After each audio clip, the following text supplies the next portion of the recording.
നമസ്കാരം. 18 സിദ്ധന്മാരിൽ പ്രമുഖനും രസവിദ്യയിൽ പ്രഗത്ഭനും കൈലാസത്തിൽ നന്ദി ഭഗവാനിൽ നിന്നും ദക്ഷിണാമൂർത്തിയിൽ നിന്നും ദീക്ഷ ലഭിച്ച മഹാനുമായ സട്ടേനാഥർ സിദ്ധരെപ്പറ്റി മനസ്സിലാക്കാം. സട്ടേനാഥർ, സട്ടേമുനി, കൈലായ കമ്പിളി സട്ടേ സിദ്ധർ എന്നിങ്ങനെ പല നാമങ്ങൾ ഈ സിദ്ധർക്കുണ്ട്. സട്ടേമുനി ശ്രീലങ്കയിൽ സിംഹള വംശത്തിലുള്ള ഒരു ദേവദാസിക്കും തമിഴ് വംശജനും പിറന്നയാൾ. അദ്ദേഹത്തിന്റെ മാതാവ് കോവിൽ ഉത്സവങ്ങളിൽ നടനമാടുന്ന നർത്തകിയും പിതാവ് വാദ്യ കലാകാരനുമാണെന്ന് ബോഗർ സപ്തകാണ്ഡത്തിൽ പരാമർശമുള്ളതായി പറയപ്പെടുന്നു. സിദ്ധരുടെ ചെറുപ്രായത്തിലെ തമിഴ്നാട്ടിലേക്ക് കുടിയേറിയ മാതാപിതാക്കൾ കാർഷിക വൃത്തിയിൽ ഉപജീവനം കഴിച്ചുവന്നു. വാർദ്ധക്യമായതിനാലും പഞ്ചകാലങ്ങളിൽ തൊഴിലില്ലാത്തതിനാലും മാതാപിതാക്കളെ അന്നമൂട്ടുന്നതിനായി സട്ടേനാഥർ കോവിലുകൾക്ക് മുന്നിൽ യാചകവൃത്തി ചെയ്തു വന്നതായി അഗസ്ത്യരുടെ പെരുന്നൂൽ കാവ്യം എന്ന പുസ്തകത്തിൽ പരാമർശമുണ്ട്.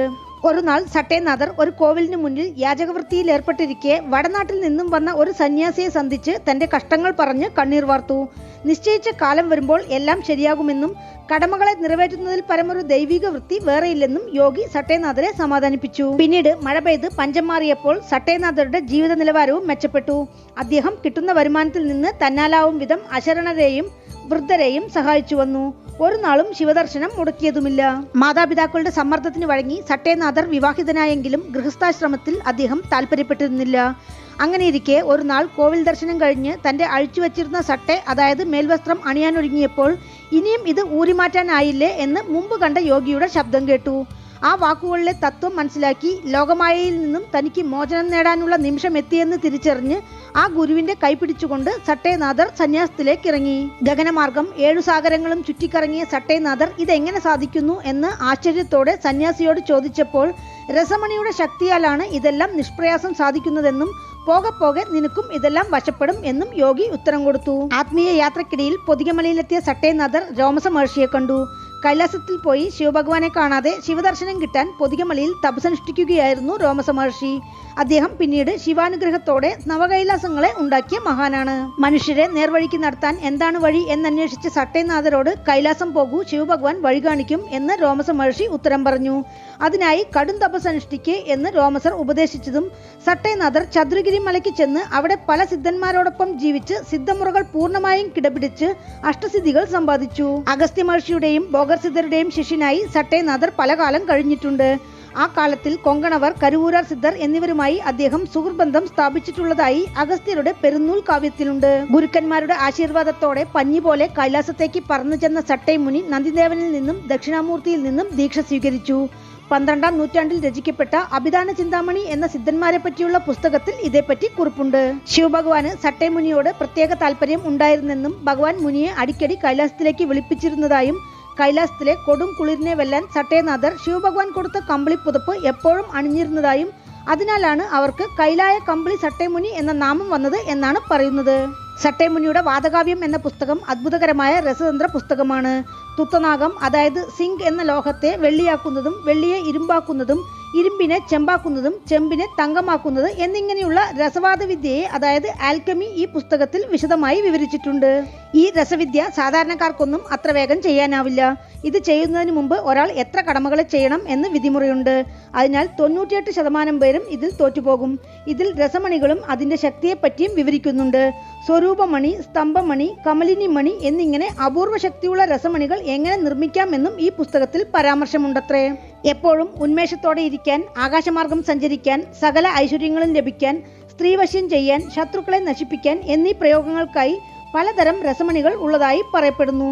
അതല്ലാതെ ലോഹങ്ങൾ, രത്നങ്ങൾ, പാഷാണങ്ങൾ എന്നിവയെ സിന്ദൂരമാക്കാനും ഭസ്മമാക്കാനുമുള്ള വിധിമുറകളെപ്പറ്റിയും സട്ടേമുനിയുടെ പുസ്തകത്തിലുണ്ടെന്നാണ് പറയുന്നത്. സിദ്ധവിധികളെ പൂർണ്ണമായി ഗ്രഹിച്ച സട്ടേമുനി അപൂർവ രസതന്ത്ര മരുന്നുകളെ മനുഷ്യകുലത്തിന് പ്രയോജനപ്പെടണം എന്ന ആഗ്രഹത്തോടെ മനുഷ്യർക്ക് മനസ്സിലാകും വിധം സാധാരണക്കാരുടെ ഭാഷയിൽ എഴുതിവെച്ചു. സാധാരണഗതിയിൽ സിദ്ധന്മാർ തങ്ങൾ എഴുതുന്ന പുസ്തകങ്ങളിലെ സത്യങ്ങൾ പ്രാപ്തിയില്ലാത്തവർ മനസ്സിലാക്കി തകരാറ് വരുത്താൻ പാടില്ല എന്ന ഉദ്ദേശത്തോടെ സിദ്ധന്മാർക്ക് മാത്രം മനസ്സിലാവുന്ന ഭാഷയിലാണ് എഴുതുക. ഇത് സിദ്ധന്മാരാൽ മാത്രമാണ് പരിഭാഷപ്പെടുത്താനും ആവുക. സിദ്ധന്മാർ ഈ ഭാഷയ്ക്ക് ശൂന്യമൊഴി, സന്ധ്യാഭാഷ, സങ്കേതമൊഴി, കുറിയീട്ടുമൊഴി എന്നെല്ലാം പറയും.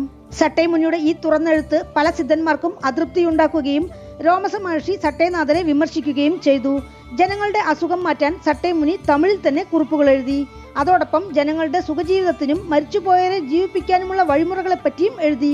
ഇതോടെ തിരുമൂലർ സിദ്ധർ കോപത്തോടെ സട്ടൈനാഥരുടെ ദീക്ഷാവിധി എന്ന പുസ്തകത്തെ കീറിക്കളഞ്ഞതായി കഥയുണ്ട്. രോമസ മഹർഷിയും ചില സിദ്ധന്മാരും സട്ടൈമുനിയുടെ ചില പുസ്തകങ്ങളെ നശിപ്പിക്കാൻ ഒരുങ്ങിയെങ്കിലും സട്ടൈമുനി തന്റെ പുസ്തകങ്ങളെ കാകഭുജൻ ഋഷിക്ക് കൈമാറിയെന്നും അദ്ദേഹം അത് തന്റെ ചിറകിനടിയിൽ വെച്ച് സംരക്ഷിച്ചെന്നും വളരെ കാലം കഴിഞ്ഞ പിൻ അഗസ്ത്യർക്ക് കൈമാറി എന്നൊരു കഥയും നിലവിലുണ്ട്. ചില സിദ്ധന്മാർ കൈലാസത്തിലെത്തി സട്ടൈമുനിയുടെ ചെയ്തികളെപ്പറ്റി ശിവഭഗവാനോട് പരാതി പറഞ്ഞപ്പോൾ ഭഗവാൻ സട്ടൈമുനിയുടെ പുസ്തകങ്ങളെ സംരക്ഷിക്കാൻ രഹസ്യമായി മലയിലെ ഗുഹകളിൽ മറച്ചുവെക്കാൻ ഉത്തരവിട്ടു എന്നാണ് പറയുന്നത്. സട്ടൈമുനി രചിച്ച പ്രധാന പുസ്തകങ്ങളാണ് സട്ടൈമുനി നിഘണ്ടു 1200, സട്ടൈമുനി സരക്ക് വയ്പ് 500, സട്ടൈമുനി വാദകാവ്യം 100, സട്ടൈമുനി നവരത്ന വയ്പ് 500, സട്ടൈമുനി ഉണ്മ വിളക്കം 51, സട്ടൈമുനി വാകടം 200, സട്ടൈമുനി മുൻജ്ഞാനം പിൻജ്ഞാനം 200, സട്ടൈമുനി ഗർഭം 100. 96 സൂത്രങ്ങളെ രചിച്ച ഇദ്ദേഹം രസവാദത്തിൽ അഗ്രഗണ്യൻ. ഇദ്ദേഹത്തിന്റെ മുഖ്യ ശിഷ്യന്മാരാണ് സുന്ദരാനന്ദരും പാമ്പാട്ടി സിദ്ധരും. സട്ടൈമുനി പരകായ പ്രവേശത്തിലൂടെ മറ്റൊരാളുടെ ശരീരത്തിൽ പ്രവേശിച്ചതായും ഗർഭമൂലികകൾ ഭക്ഷിച്ച് കായകൽപ്പസിദ്ധി ലഭിച്ചയാളെന്ന് കരുവൂരാർ പരാമർശിക്കുന്നുണ്ട്. സട്ടൈമുനിയുടെ രസവാദം എന്ന പുസ്തകത്തിൽ പാദരസം, അതായത് മെർക്കുറിയെ മണിയാക്കി അവയ്ക്ക് രത്നങ്ങളുടെയും ഉപരത്നങ്ങളുടെയും ശക്തി കൊടുത്ത് ജീവനുള്ള രസമണികളാക്കുന്ന വിദ്യയെപ്പറ്റിയും വിവരണമുണ്ട്. ഒരു നാൾ ശ്രീരംഗത്തെത്തിയ സട്ടൈമുനി ശ്രീരംഗം ക്ഷേത്രത്തിന്റെ കലശങ്ങൾ കണ്ട് തിരുവരംഗനാഥനെ സന്ദർശിക്കാനായി വേഗം നടന്നു വരുമ്പോഴേക്കും അർദ്ധയാമ പൂജ കഴിഞ്ഞ് കോവിൽ നട അടച്ചിരുന്നു. വിഷമത്തോടെ അടച്ച വാതിലിന് മുന്നിൽ നിന്ന് സിദ്ധർ ശ്രീരംഗ ശ്രീരംഗ എന്ന് 3 പ്രാവശ്യം വിളിച്ചതും ക്ഷേത്ര ഗർഭഗൃഹം താനെ തുറന്നു. ശ്രീരംഗനാഥ ദർശനം കിട്ടിയ സട്ടൈനാഥരുടെ കഴുത്തിലേക്ക് ശ്രീരംഗനാഥൻ അണിഞ്ഞിരുന്ന തിരുവാഭരണങ്ങൾ സമ്മാനമായി ഒന്നിനു പുറകെ ഒന്നായി വന്നു വീണു. പിറ്റേന്ന് കോവിൽ നട തുറന്ന ക്ഷേത്ര അധികാരികൾ കണ്ടത് ശ്രീരംഗനാഥ വിഗ്രഹത്തിനരികിൽ സിദ്ധർ ഭഗവാന്റെ ആഭരണങ്ങൾ അണിഞ്ഞ് നിർവൃതിയിൽ ലയിച്ചിരിക്കുന്നതാണ്. അധികാരികൾ ആഭരണങ്ങൾ പിടിച്ചുവാങ്ങി രംഗനാഥർക്ക് അണിയിച്ച് സിദ്ധരെ പിടിച്ചുകൊണ്ടുപോയി രാജാവിന് മുന്നിൽ കൊണ്ട് നിർത്തി മോഷണ കുറ്റം ആരോപിച്ചു. ശിവഭഗവാൻ തന്ന കമ്പിളി സട്ടയല്ലാതെ വേറൊന്നിനും താൻ ആശപ്പെട്ടിട്ടില്ലെന്നും തിരുവാഭരണങ്ങൾ രംഗനാഥൻ തന്ന സമ്മാനമാണെന്നും സട്ടൈനാഥർ വാദിച്ചു. രാജാവ് വിചാരണ നടത്താനായി സട്ടൈനാഥരെ വീണ്ടും ശ്രീരംഗം ക്ഷേത്രത്തിലേക്ക് കൊണ്ടുപോയി. അപ്പോഴും ക്ഷേത്രനട അടച്ചിരുന്നു. അടഞ്ഞ വാതിലിന് മുന്നിൽ നിന്ന് ഭഗവാനെ ഇതെന്തൊരു പരീക്ഷണം എന്ന് സട്ടൈനാഥർ കേണ് രംഗനാഥ എന്ന് 3 പ്രാവശ്യം വിളിച്ചതും വീണ്ടും ഗർഭഗൃഹത്തിന്റെ വാതിൽ തുറന്നു. രാജാവും ജനങ്ങളും നോക്കി നിൽക്കെ സട്ടൈമുനി ഗർഭഗൃഹത്തിനുള്ളിലേക്ക് ചെന്ന് ശ്രീരംഗനാഥ വിഗ്രഹത്തിൽ വിലയം പ്രാപിച്ചു എന്നാണ് കഥ. ശ്രീരംഗം രംഗനാഥസ്വാമി ക്ഷേത്രത്തിലുള്ള സട്ടൈമുനിയുടെ സമാധി കൂടാതെ അദ്ദേഹം സീർകാഴി സട്ടൈനാഥർ ക്ഷേത്രത്തിലും തിരുവേടകത്തിൽ ജ്യോതിരൂപത്തിൽ സമാധിയിലിരിക്കുന്നതായും പറയപ്പെടുന്നു. ഭക്തന്മാർ തിരുവോണം, പുണർദം, പൂയം, തിരുവാതിര, അമാവാസി ദിനങ്ങളിൽ വ്രതമിരിക്കുന്നതും 18 സിദ്ധന്മാരിൽ ഇദ്ദേഹത്തിനു മാത്രം. വീണ്ടും അടുത്ത വീഡിയോയിൽ കാണാം. നന്ദി.